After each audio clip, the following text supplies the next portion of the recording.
কক্সবাজার সদর উপজেলার পিএমখালী ইউনিয়নের চেয়ারম্যান আবদুল্লাহকে আজ সকালে আটক করেছে যৌথ বাহিনী। পুলিশে সুপর্দ করার পর উৎপেতে থাকা আবদুল্লাহর বাহিনী কক্সবাজার থানায় তাকে কেড়ে নেওয়ার জন্য অপতৎপরতা চালায়।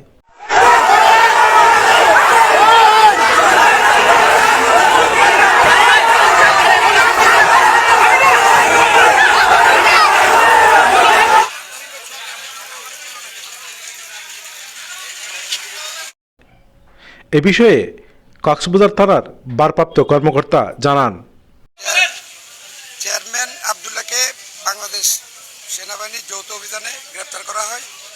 গ্রেপ্তার করার পর আমাদের সদর থানা পুলিশের জেলা পুলিশের হেফাজতে প্রদান করে তাকে আমরা আমাদের উপযুক্ত যথাযথ পুলিশি প্রহরায় থানায় নিয়ে আসার কালীন থানা গেটের বাইরে বিভিন্ন জায়গায় পূর্ব থেকে উৎপেতে থাকা সন্ত্রাসী মহল আবদুল্লাহর সন্ত্রাসী বাহিনী অতর্কিতে পুলিশ পিকআপের উপর হামলা করে আসামি ছিনিয়ে নিয়ে যাওয়ার চেষ্টা করে। উক্ত চেষ্টাকালে বাংলাদেশ সুসংবদ্ধ পুলিশ যথাযথ প্রফেশনালিটি এবং দায়িত্বের বোধের পরিচয় দিয়ে সন্ত্রাসীদেরকে প্রতিহত করে আসামি এখন আমাদের হেফাজতে আছে। এই সন্ত্রাসীদেরকে খুঁজে বের করে আইনের আওতায় আনা হবে।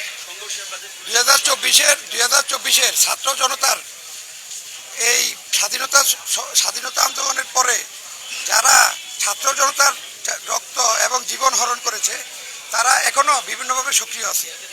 বাংলাদেশ পুলিশ পেশাদারিত্বের মাধ্যমে আইনগতভাবে এই সন্ত্রাসীদেরকে পাকড়াও করবে ইনশাল্লাহ। সদর থানা এলাকার আইনশৃঙ্খলা সম্পূর্ণ বাংলাদেশ পুলিশের নিয়ন্ত্রণে আছে এবং ভবিষ্যতে আরও সুন্দরভাবে পুলিশ পেশাদারিত্ব বজায় রেখে আইনশৃঙ্খলা নিয়ন্ত্রণ করবে। আপনাদের থ্রুতে জানার পরে আসছি যে থানায় আপনারা জানেন যে গতকালকে এর আগে থেকেই যৌথ বাহিনীর যে অভিযান চলতেছিল গতকালকে তারই আলোকে দুজনকে আটক করা হয়।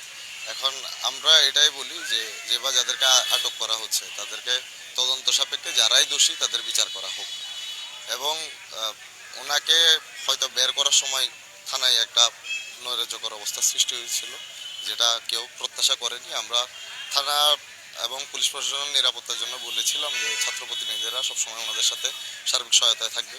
যে ঘটনাটা আমরা শুনে এখানে এসেছি এই ঘটনাটা আসলে অপ্রত্যাশিত। যারাই এই ঘটনা ঘটাতে চেয়েছে আমরা যাচ্ছি তাদেরকেও আইনের আওতায় এনে বিচার নিশ্চিত করা হোক। 5ই আগস্টে যেটা ঘটেছিল সেটার ব্যাপারেও বলেছিলাম, পুলিশ প্রশাসনকে আমরা বলেছিলাম যে ওনাদের নিরাপত্তার সাথে যে আমাদের ছাত্র প্রতিনিধি ভাইয়েরা প্রত্যেক এলাকায় যেখানে যাবেন ওইখানে ছাত্র প্রতিনিধিরা ওনাদের সার্বিক সহায়তার জন্য মাঠ পর্যায়ে থাকবেন। আমরা যাচ্ছি পুলিশ প্রশাসন মাঠ পর্যায়ে সুস্থ স্বাভাবিকভাবে কাজ করে যাক। ওনাদের ছাড়া আসলে আইন শৃঙ্খলা নিয়ন্ত্রণ করাটা কষ্টসাধ্য, আমরা আগেই খেয়াল করেছি। আমরা যাচ্ছি ওনারা ওনাদের মতো সুস্থ স্বাভাবিকভাবে কাজ চালিয়ে যাক।